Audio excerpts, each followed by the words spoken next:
Cas, ce que je retiens de ces témoignages, c'est que les célibataires, vous pouvez dire gloire à Dieu que Claude Doche soit un homme marié. Parce que je pense qu'aucun de vous n'aurait eu de la chance aujourd'hui. Hein. Non, en tout cas, merci à chacun pour vos témoignages. C'était touchant et à la fois émouvant. Et je comprends, certains sont certainement dans une position où ils se posent la question, mais qu'est-ce qui se passe? C'est quoi ces moments de louange? C'est quoi ces chants qu'on chante? C'est qui ce Dieu dont on parle? De quoi il s'agit exactement? Toutes ces questions, c'est des choses dont je me suis posé aussi. Donc je comprends que vous soyez dans le questionnement, mais vous inquiétez pas, il n'y a rien de bizarre dans tout ce qu'on est en train de faire. Et j'ai 10 minutes pour pouvoir vous apporter un court message. Donc, si je réussis à caser mon message en 10 minutes, vous aurez eu l'honneur d'assister pour la première fois à un miracle. Si vous n'avez jamais vu un miracle. J'aime dire que le cœur de l'homme est un petit peu pour moi comme un appareil photo. Je sais pas, imaginez-vous un petit peu un appareil photo classique avec un cache. Est-ce que ça vous est déjà arrivé de prendre une photo et d'oublier d'enlever le cache? Moi, ça m'est déjà arrivé. Et le résultat, c'est que lorsqu'on regarde l'image, en fait, même la plus belle photo qu'on aurait pu prendre, elle est totalement noire. Parce que le cache empêche de voir l'image et la réalité. Et le cœur de l'homme, c'est la même chose. Il y a un cache qui empêche l'homme de voir la beauté de Dieu et la beauté de la création et de tout ce que Dieu a fait. Tant que ce cache persiste, vous pourrez prendre toutes les plus belles photos, vous pourrez observer toutes les plus belles choses de la terre, écouter les plus beaux témoignages. L'image sera toujours noire et vous n'arriverez jamais à distinguer Dieu dans tout cela. Et ce qui s'est passé avec toutes ces personnes qui sont en train de témoigner, c'est qu'un jour, un événement a retiré le cache de cet appareil photo. Un événement leur a permis de distinguer et de voir Dieu dans leur vie. Leur a permis de distinguer et de voir la beauté de Dieu dans leur vie. Et aujourd'hui, le baptême, en fait, c'est tout simplement un moment de reconnaissance où ils vont témoigner de la grandeur et de la beauté de Dieu. Et j'aimerais qu'on puisse parcourir ensemble quelques passages.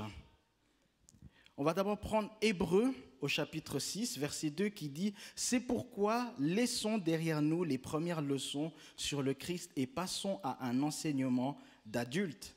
Ne revenons pas sur ce qui fait la base de cet enseignement, c'est-à-dire l'abandon des actions qui conduisent à la mort et la foi en Dieu, les baptêmes et l'imposition des mains, le réveil des morts et le jugement définitif. Nous allons donc présenter un enseignement d'adulte si Dieu le permet. Et ce qui m'a tiqué dans ce passage, c'est qu'il parle des baptêmes, de différents types de baptêmes. Et lorsque je priais pour avoir ce message, j'ai eu comme une révélation, quelque chose qui m'est venu et ça m'a parlé au niveau de différents types de baptêmes. La Bible nous parle du baptême d'eau, du baptême de l'esprit, du baptême du feu et du baptême qu'on a aussi subi en Jésus-Christ, en la mort de Christ Jésus. Et aujourd'hui, on va parcourir un petit peu plus sur le baptême d'eau. Vous connaissez un petit peu les 7 étapes du deuil? Vous avez déjà entendu parler? Aujourd'hui, on va parler des 7 étapes du baptême d'eau. Première étape, le brisement.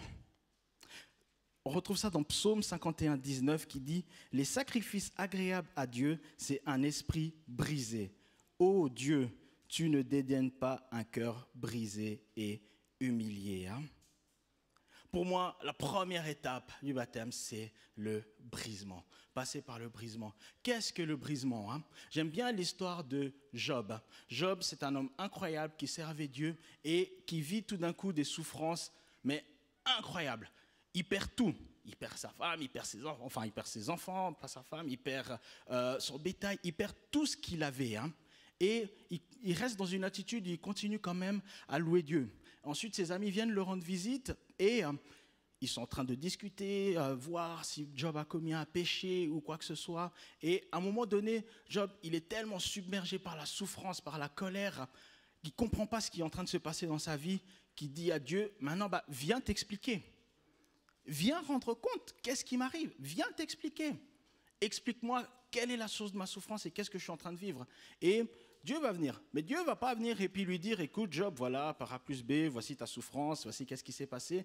Dieu va lui montrer une image de l'univers, de la terre, comment ça fonctionne, comment ça régit, comment Dieu contrôle l'univers, les décisions qu'il prend, avec quoi il doit interagir. Et Job voit des choses, qu'il comprend des choses qu'il ne comprend absolument pas. Et à la fin, en fait, Job, il est émerveillé. Et Dieu lui pose une question. C'est, est-ce que, si je te donne un petit peu ma place, juste pendant une seule seconde, est-ce que tu serais capable de prendre des autant bonnes décisions? Et il y a quelque chose en Job qui est brisé. Il y a comme une forme d'orgueil en Job qui est brisée. C'est la compréhension qu'il avait de Dieu auparavant. La manière dont il imaginait Dieu change totalement. Et c'est un homme qui est capable de comprendre qu'à son échelle, à l'échelle de l'univers, il n'est rien de plus qu'un battement de cils. Et que les décisions que Dieu prend ne concernent pas simplement la petite vie de Job. Dieu est en train d'interagir avec des choses qui dépassent complètement Job et il doit apprendre à faire confiance que Dieu prend des décisions qui sont bonnes pour Job, malgré qu'il ne comprend pas toujours tout. Deuxième étape, l'abandon. Pour moi, c'est une étape importante. L'abandon, pour moi, c'est une étape qu'on doit tous vivre en tant que chrétiens. Vivre une foi chrétienne sans abandon, c'est un petit peu manger un plat qui n'a pas de sel. C'est une vie qui n'a pas de saveur. L'abandon, je prends le passage dans Romains 12, 1, 2 qui dit « Frères et sœurs chrétiens, Dieu est plein de bonté pour nous, alors je vous demande ceci, offrez-lui votre personne et votre vie, c'est le sacrifice réservé à Dieu et qui lui plaît. Voilà le vrai culte que vous devez lui rendre. Ne suivez pas les coutumes du monde où nous vivons, mais laissez Dieu vous transformer en vous donnant une intelligence nouvelle.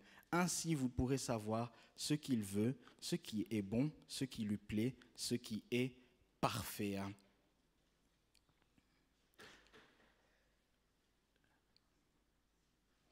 On a l'habitude d'entendre que le salut est gratuit, mais derrière la gratuité, toute chose que nous recevons gratuitement, il y a toujours quelqu'un qui a payé le prix derrière. Derrière la gratuité du salut, Christ a payé de sa propre vie. C'est pourquoi nous pouvons recevoir cela gratuitement. Et en fait, ce que Paul est en train de nous exhorter, c'est de nous dire, Christ a donné sa vie pour vous, a donné sa vie pour que vous puissiez vous réconcilier avec le Père. Ce qui serait un bon culte de votre part, c'est de donner également votre vie à Christ et de la dédier entièrement à lui. Et souvent, ce que je remarque, c'est que lorsque on est confronté à la vérité de l'Évangile, lorsqu'on est confronté au péché, cela fait tout de suite écho à quelque chose dans notre vie que nous devons lâcher prise. En tout cas, moi, je dis la vérité, j'ai réfléchi un petit peu à 2 fois avant de vouloir suivre Christ. Et aujourd'hui, je dis, c'est pour une raison qui était bête. Tu vois, à l'époque, c'était très sérieux, la raison. À l'époque, voilà, j'étais footballeur et j'ai remarqué que, voilà, j'étais pas indifférent aux femmes. Et vice-versa. J'aimais pas mal les femmes. Et en même temps, je me suis dit, si je suis Christ, ça veut dire que je dois renoncer à tout cela et un jour être marié d'une seule femme. Je vous dis, c'était, à l'époque, le calcul, c'était toute une équation. Mais j'ai pris conscience qu'en suivant Christ, il fallait que je renonce à quelque chose. Il fallait que j'abandonne quelque chose. Et Dieu merci que j'ai abandonné parce que la perle que j'ai eue vaut toutes celles que j'aurais pu essayer de conquérir. Mais c'est un petit peu ça le paradoxe. C'est qu'on a l'impression que ce qu'on possède et qu'on ne veut pas lâcher à Christ, ça a tellement de valeur que Christ ne pourra jamais nous donner quelque chose de bien plus grand et de plus de valeur que cela. Mais pourtant, on doit passer par l'abandon lorsque on décide de suivre Christ. Et c'est sûr, si on a une vie où le péché est pointé, suivre Christ devient peut-être une mauvaise nouvelle dans notre situation. Mais l'abandon, lorsque on lâche quelque chose, ça va nous conduire au troisième point. Ça va nous conduire à la persévérance. Je vous assure, en ayant lâché quelque chose qui était précieux, sur le chemin que j'ai emprunté, il faut que je le suive parce que je n'ai pas abandonné ça pour rien. L'abandon nous conduit à la persévérance. Et on voit dans Matthieu 24, 12, 13, il est dit, à cause de la progression du mal, l'amour du plus grand nombre se refroidira. Mais celui qui persévérera jusqu'à la fin sera sauvé. Un homme de Dieu disait, il traduisait le mot persévérance par percer et tu verras. La persévérance, c'est vraiment cette capacité à tenir sur la distance, à tenir long. Et ce passage nous dit que, vers les temps de la fin, beaucoup de personnes qui aimaient Dieu de tout leur cœur, on ne remet pas ça en doute, leur amour petit à petit va diminuer. Mais qu'il y a un enjeu pour le salut de ceux qui persévèrent. Ceux qui vont persévérer jusqu'au bout, ceux qui vont garder l'amour pour Christ, ceux qui vont continuer à lui être fidèles, ceux-là seront sauvés. Il y a un enjeu tellement incroyable dans la persévérance. Et pour moi, la persévérance conduit au point suivant qui est le témoignage. Dans 1 Pierre 3,15, on nous dit « Mais reconnaissez dans vos cœurs que le Christ seul est saint, il est votre Seigneur. Quand on vous demande pourquoi vous espérez, soyez toujours prêts à donner des explications. » Dans le journal télévisé congolais, il y a eu un accident et on demande à un homme d'expliquer qu'est-ce qui s'est passé. Et avec ces termes, il va dire, voilà, on était au coin, on était surpris, et tout d'un coup, on a entendu ce bruit. Il y a eu un accident. Et l'homme, en fait, a décrit l'accident de manière auditive. C'était un témoin auditif et non un témoin oculaire. Mais en fait, un témoin, c'est simplement quelqu'un qui raconte ce qu'il a vu et entendu. Rien de plus. Le témoignage en Christ, c'est raconter ce qu'on a vu et entendu de la part de Christ. Qu'est-ce que nous avons expérimenté en Christ? Et j'ai toujours l'habitude de le dire, ne pas témoigner, c'est avouer que malheureusement, soit Dieu n'agit pas dans nos vies, ou soit nous n'avons pas la capacité de constater que Dieu est en train d'agir dans notre vie. C'est pourquoi on doit témoigner, quel que soit ce que Dieu fait dans notre vie. Et plus nous témoignons, il y a une parole qui dit la foi vient de ce qu'on entend et ce qu'on entend vient de la parole de Dieu. Plus nous témoignons, plus nous encourageons, si je peux dire, non seulement l'écoute des gens, mais aussi l'écoute à la parole de Dieu.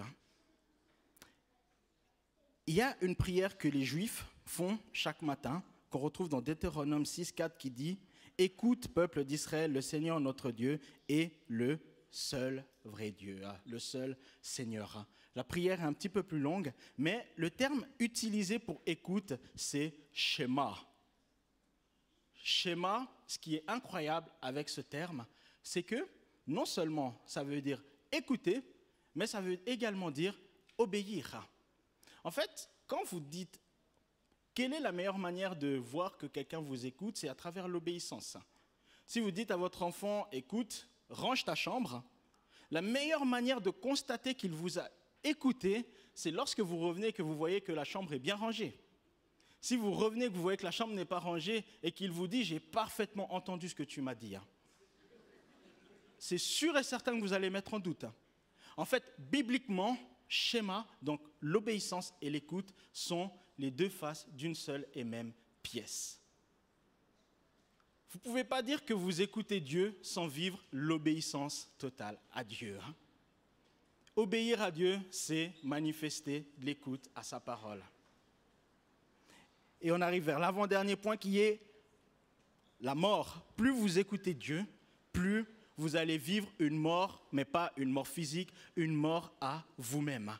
Et la parole de Dieu nous dit dans Marc 8, 35, « En effet, celui qui veut sauver sa vie la perdra, mais celui qui perdra sa vie à cause de moi et de la bonne nouvelle, il la sauvera. » C'est un peu paradoxal, mais ce qu'on nous dit, c'est que si tu cherches à conserver ta vie pour toi-même, au final, tu perdras l'éternité. Mais si tu renonces à ta vie pour l'offrir à Dieu, tu gagneras l'éternité. C.S. Lewis, dans son livre « Le Grand Divorce », nous parle un petit peu d'une séparation qui va se faire dans l'éternité. Il dit « Ce dont le cœur et l'objectif sera de se rapprocher de Dieu », leur finalité, c'est qu'ils seront de plus en plus proches de Dieu et finiront à l'éternité. Ce dont l'objectif est de s'éloigner de Dieu et de vivre en dehors du plan de Dieu, ils seront de plus en plus loin de Dieu et l'objectif sera l'enfer. C'est en fait ce grand divorce. Et à travers son explication, on voit qu'au final, Dieu ou pas Dieu, c'est un choix personnel vers lequel on est tous confrontés. Et ceux qui choisissent de suivre Dieu vivent la dernière étape qui est l'espérance. Et on voit dans Éphésiens 1, 18, « Je lui demande d'ouvrir les yeux de votre cœur, ainsi vous pourrez connaître l'espérance qu'il vous a donnée en vous appelant. Vous connaîtrez la richesse magnifique des biens qu'il donne à ceux qui lui appartiennent. » L'espérance, c'est différent de l'espoir ou de l'optimisme. L'optimisme, c'est croire à un happy end dans chacune des situations. Et si on voit dans la Bible, on voit que bien souvent, des hommes de Dieu n'étaient pas convaincus qu'il y aurait un happy end. Mais pourtant, ils ont choisi de mettre toute leur foi et leur confiance en Dieu. L'espérance, c'est s'attendre à ce que Dieu manifeste un avenir extraordinaire, aussi surprenant qu'un homme qui ressuscite des morts. C'est s'attendre à ce que Dieu puisse agir même si la situation paraît complètement perdue et improbable. Et notre espérance, c'est ça, c'est qu'on espère de tout notre cœur, on a confiance en Dieu, malgré la tournure que le monde prend, malgré les situations, malgré le Covid, malgré les challenges, que dans ma situation, dans la situation du monde, Dieu va manifester un avenir et un plan merveilleux. Et si on reprend tous ces termes que j'ai expliqués, brisement, B, abandon, A, persévérance, P, T, témoignage, E, écoute, M, mort, E, espérance, ça donne le mot baptême. Soyez bénis.